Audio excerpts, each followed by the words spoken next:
Hey, how's it going, everybody? What's up? Welcome back to another video. Today we're going to be talking about and taking a look at a game that I've really been enjoying a lot recently, Hunt Showdown. So for those of you that don't know what Hunt Showdown is, it is an extraction shooter, very similar to Tarkov, The Cycle, Marauders. Essentially the core mechanic being you build out your character, you go into a raid, and then if you die, you lose your stuff. If you survive, you get to keep whatever you came out with. Except Hunt has a bit of a unique twist on this in that it is a PvPvE type game, similar to Tarkov, Cycle, Marauders. You guys get that point. But there are bosses on the map that hold a bounty. Now, when you go into the map, you run around, you pick up clues. When you pick up the clues, it sections off parts of the map where the boss isn't. So you have to keep exploring the map until you find out where the boss is. Now, you don't necessarily have to loot the clues. You can just follow the sound of gunfire, or you can just randomly explore around until you find where the boss is. Also, when somebody does find the boss and they start killing it, it'll show up on the map for everybody, so everybody can go and counter it then and try and steal the bounty from them. So it is a super fun game. The mechanics, the shooting. Now, I will say one thing. The shooting is very different to anything else you'd have played before. However, it is also incredibly satisfying when you get used to it. Also, Hunt Showdown is super fun to play in duos and trios. You can play it solo. If you're a new player, I probably wouldn't recommend it because playing solo in Hunt can be very difficult because you got to remember, you are 1 versus 2. Or you are 1 versus 3 if you were, queuing up against trios, which you can do as a solo if you like. So I've had a lot of people asking me, what is this game? What's it about? What loadout should I get started off with? And I decided that I would make this video explaining the game a little bit. And I'm just going to open the game now and show you guys some of my favorite guns and equipment that I use in Hunt. So here we are in the main menu of Hunt. I'm just going to go over the basics real quick. So you have the lobby. So this is where it's going to show your character and the loadout that they have on. And then down here, you can allow teams of 3, which will mean that there will be 3 people on the enemy team. Turning off allow teams of 3 means you're going to be fighting against other duos or solos. You can also enable or disable skill-based matchmaking, but I just recommend leaving it on. I always play with it on and it's always a good time. And then under here, you have quick play. So this is like a warm-up mode. You don't lose anything. If you get out though, you gain a sole survivor, which is basically whatever gear that you get out of the quick play round with, you get to keep and take it into a bounty hunt match. They also have trials. So these trials are like different challenges that you can do, and by completing these you can actually earn skins. And they also kind of teach you, mechanics in game and how to kill certain mobs efficiently. So the trials is really cool. Training also a good way to get started as well, because it also gives you blood bonds, which you can use to buy skins as well. So you can complete the training for a total of what, 250 blood bonds for absolutely nothing. So always recommend doing that. And going into your progress, you have your bloodline. So the way Hunt Showdown works is it's a level 1 to 100 system, and then you can prestige. I've prestiged 9 times and I'm currently rank 68. So my bloodline is level 68. And you can see here that as you level up and level up and level up, you unlock more things, more perks, more equipment, more weapons. You also have summons, so you can activate 3 of these at a time, and they will give you rewards as you complete them. And then coming into your roster, when you click equip a new hunter, on the left side of the screen here, you have your tier 1, then your tier 2, and then as you level up more, you'll get higher tier characters in this slot over here. But the nice thing about this is if you hit the free reshuffle button, every time you die in a run, you will always have a free character here when you hit reshuffle. So this guy has a crossbow and a Gaunt M1895 with fuses and a dynamite stick. So you'd buy this guy, give him a health pack, give him some meds, give him some equipment, and then you take him out with the crossbow and the Nagant. It's almost like your scav run in Tarkov, kind of. And then these are your sole survivors that you get to keep from quick play if they live. And then these legendary hunters, once you choose to buy a legendary hunter, they only cost 200 hunt dollars, which you earn by completing games. This isn't like real life money or microtransaction stuff. The hunt dollars is the money you earn in game. The blood bonds are what you use to buy skins. So let's say I buy Lulu here. So the difference between a legendary hunter and a free hunter is that a legendary hunter obviously has this unique look to them. And then they also have 3 perks down here. So mine happen to have levering, fanning, and bloodless. So by buying these legendary characters, you get a little bit of an extra edge by getting some perks on them. This is your equipment. So these will be, your guns and your sidearms. And then here you have your upgrades. So you've got all your different perks that you can equip to your character. Some of my favorite perks, bloodless is really good. Determination is really good. I always take Greyhound as well. Resilience is nice if you're playing in a team because you get revived with more health.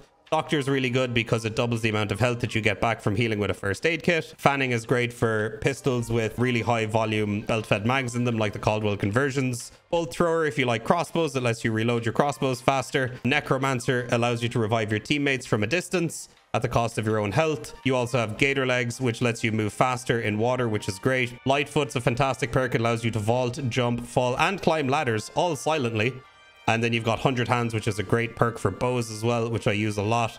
Bulwark is fantastic because it reduces the damage from explosions and bomb lance harpoons by 50%, which is super life-saving, saved me a bunch of times. So those are some of the perks that I really enjoy using. So what I'm going to do real quick is I'm going to go onto this character and I'm just going to show you guys some guns that I really enjoy using in Hunt. So one of my favorite guns at the moment is the Berthier. I don't use it with the bayonet or anything. I just use the standard Bertie, as we call it, which is a really hard-hitting bolt action. Really good gun. Moving on to the pistols, the Caldwell 92 New Army is one of my favorite pistols in the game as well, which I believe just unlocks at a certain level. You don't have to do anything fancy in order to unlock it. One of the best pistols in the game, the Caldwell conversion uppercut, which actually got a price increase recently, but this gun hits like a truck. Really fun to use, really satisfying. Even at long range headshots is super satisfying.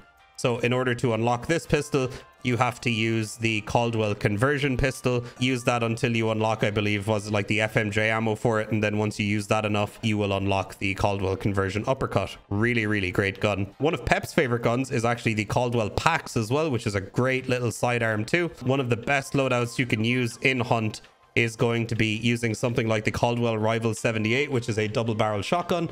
Really great for close range. Obscenely good gun for the price. It's only 150 bucks. You take this with a super cheap sidearm like the Caldwell New Army I was showing you guys earlier, and you will mop up. It is such a good combination. These swords, you might look at the cavalry saber and you think, well, that's kind of stupid. Why would I ever use that? Other people have guns.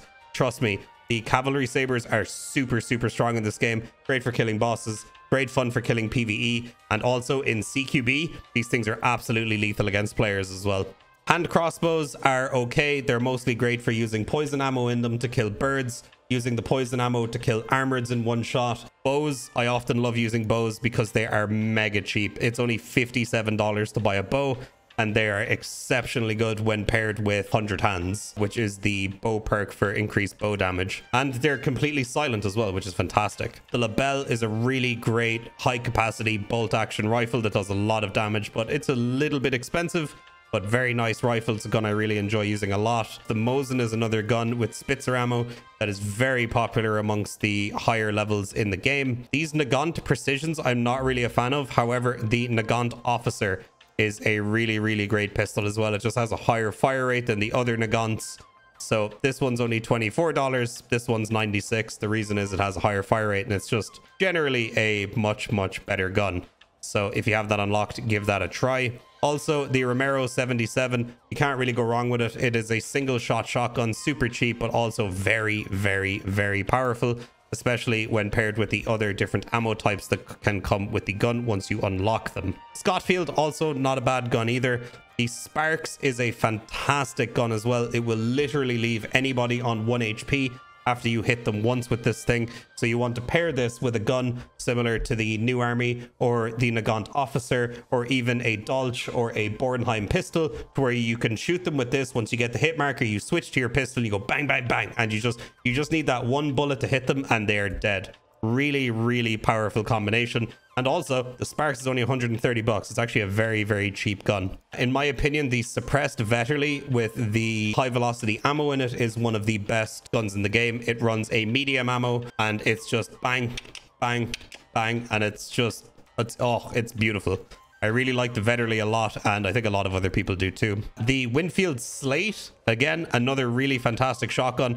Probably my favorite shotgun to use in the game, other than the Crown and King. But the Winfield Slate is a really great shotgun too. It is, however, a little bit on the expensive side, but very fun.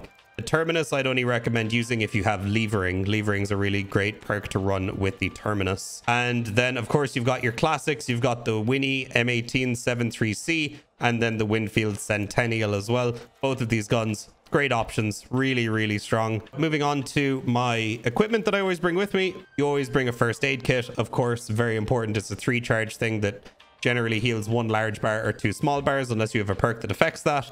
I always use a knuckle knife, and people always wonder, why do I use a knuckle knife? Well, when you hold it, he holds the knife like this when you hold it, and then when you let go, he'll stab forward, right? But when you're just holding the knife like that, when you tap left click, he'll do like a little jab like that, and it doesn't do any like puncture damage. Now, the reason why this is important is because immolators in Hunt Showdown, if you're standing next to it and you stab it with a knife, it'll explode, set you on fire, it'll go ape, you're going to burn off your health bar, and he might kill you, but you will take a lot of damage in doing so. With the knuckle knife, you can just punch him like 4 times just by tapping left click, and it'll kill him. Now, it's not as strong as regular knives, but I think that trade-off in having a multi-purpose knife knuckle duster combo is really, really strong. And the throwing axe is a really good melee weapon, does a lot of damage, but also uses a lot of stamina. However, where this shines is that you can throw them. You can throw them at hives and one-shot them to the chest. You can throw them at armoreds and one-shot them as long as you don't hit their arms. These are super, super strong. Also, these cicadas, these are actually choke bombs. Choke bombs can instantly kill immolators as well. Choke bombs can also, if somebody has poison in an area with a barrel or with a crossbow, you can throw a choke bomb at it and it'll quench the poison and get rid of it. You can also use choke bombs to put out fires. So if somebody throws a Molotov at your teammate while they're dead, instead of them just burning out and you have to go get the bounty to res them, you can throw a choke bomb at them and put your teammates out so you can revive them. Then moving on to the consumable slots, my general loadout these days is I always end up running a sticky bomb. This is used for exploding bosses very, very quickly. Sticky bombs are super, super strong. And then usually with the sticky bombs, I like to bring a stamina shot, which allows you to basically melee infinitely for like 10 minutes. They're really, really strong. They're great. And then I'll use a vitality shot, which will give you back all your health no matter how low you are. And then I'll bring a regeneration shot with me, which regenerates your health slowly over time. Other great options in here, the new items that have been added, the Stalker Beetle. You can throw this out. It's kind of like a UAV you can control. You can kind of look around and see where people are. Firebombs, really good for setting enemy hunters' dead bodies on fire, forcing their teammates to push you. Frag bombs, super, super strong grenades. Dynamite sticks, all this kind of stuff. Great for killing the big Chungus AIs. Hive bombs, great for throwing into buildings to make players rush out or make them give away their position, because the hive bomb, when you throw it, it'll release a swarm of bees, and then they have to either melee them to get rid of them or run away from them. And then antidote shots basically make you immune to poison. So lads, there it is. So this video is for all the people that have been asking me about Hunt Showdown and the basics of it. So I'm really hoping that you guys enjoyed this video. If you did, please make sure to check out Hunt Showdown. It's a really, really fun game. This isn't sponsored or anything. I just really like the game, and I've been playing a lot recently, and I just keep getting a ton of questions about it. So guys, hopefully you enjoyed. Hopefully you enjoy Hunt Showdown. And if you ended up buying it, leave a comment and let me know. So guys, make sure to leave a like, comment, subscribe, all that stuff, and I'll catch you guys on the next video. Peace out, my dudes.